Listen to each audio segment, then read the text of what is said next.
Who's testing the tests? Who's testing the testers? You see, testing is quality control on development. This is a Cadbury World in the UK. If ever you go to the UK, go to Birmingham, there's Cadbury World. If you've got children, it's fantastic. There's a conveyor belt with chocolate that comes off. You've probably got the same here, Hershey bars. Okay, there's a factory. It's a conveyor belt. Do you know in Cadbury World, I went there with my kids when they were young, and there was a tester's job. The tester's job at Cadbury World was to sit at the conveyor belt and sample the chocolate. What a cool testing job. Now, the tester, I watched them. The tester didn't go, yeah, and they're eating every single chocolate bar. Or they didn't actually eat a chocolate bar and then wrap it back up and say, yeah, that's okay. They sampled. They sampled. And that's what we do with development. This whole raft of coding is coming out. We are sampling the code.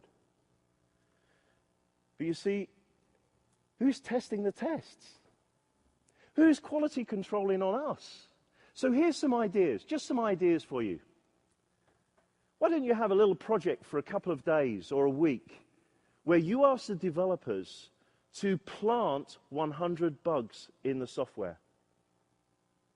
Yep, that's what I said. Plant 100 bugs. They will fall off their chair. What, you want us to put bugs in?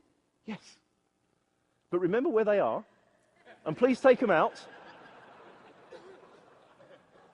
And then we run our tests. And here's the thing. If we find 5 bugs, we're only 5% effective. If we find 95 bugs, we're 95% effective. Who's testing the tests? To have justified confidence in the quality of the software, we've got to have justified confidence in our tests. I met an organization that they'd outsourced to India.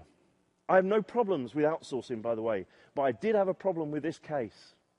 They'd outsourced to India, and the test manager in the UK decided that they would check what tests were being run over in India. They asked the team in India, could you supply us with your tests for the latest project? And they sent them a spreadsheet with 10,000 rows in it. Every row was a test. Every row was identical apart from a name change. And by the way, they automated those 10,000 tests, so they just got faster rubbish. Who's testing the tests? And what about here's another idea, when we recruit people into the team? What quality gates do you have into testing? Really? Do you allow anyone in? Do you have the philosophy that managers seem to have, that anyone can do this job, just running a few tests? Or do you have quality gates? An aptitude test or an application with some bugs in it, and you say to that person, listen, there's an application, it's got 20 bugs in it, go and find them. See how long it takes them. Now, you could do 2 things here. You could say there's 20 bugs in that, or you could be really mean like me and say there's 100 bugs in there and see, oh, they've only found 20. So it's up to you. Now, I've written an application. You're more than welcome to have it, but we need to test the testers. We need to have a grading structure. You know, are you good enough to join the team? So we deserve the best in testing, not mediocrity, but the best. Areas where this can be used. Your regression packs. I'm fascinated. We have regression packs. And you know, a few months ago, they took a day to run. And now they take a month to run. And all we do is add and add and add. And our regression packs grow to this beast. So we need to test the regression tests. So why don't you error seed on a project just to test it out? Or what about outsourcing? We've got to wake up to this, guys. You know, most people say, oh, it's going to be cheaper. Really? Was that cheaper? 10,000 tests all doing the same thing, apart from a name change? Unless they're doing volume tests.